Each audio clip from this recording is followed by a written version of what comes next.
Hi, in this tutorial I'm going to show you how to create tube in FreeCAD. If you want to do it, first you need to create a new project, and after that you need to change the mode from part design to part.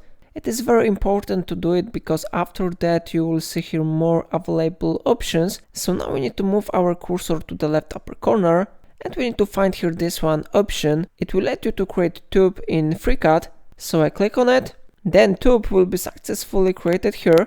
But of course it's not finished yet. We can modify the parameters of this object. So for example, we can decrease or increase outer radius. Everything depends on our preferences. We can decrease or increase inner radius. We can set here 0 if we don't want to have here hole. But of course you can increase this value if you want, for example to 6.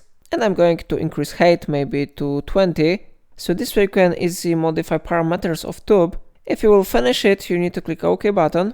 And remember that you can always modify properties of this object. If you will go to model and you will select here tube, you will be able to change height, inner radius or outer radius. And of course you can modify placement if you want. So it is how it works. If I helped you, remember to like this tutorial and subscribe my channel. Please let me know in comment if it's not your problem.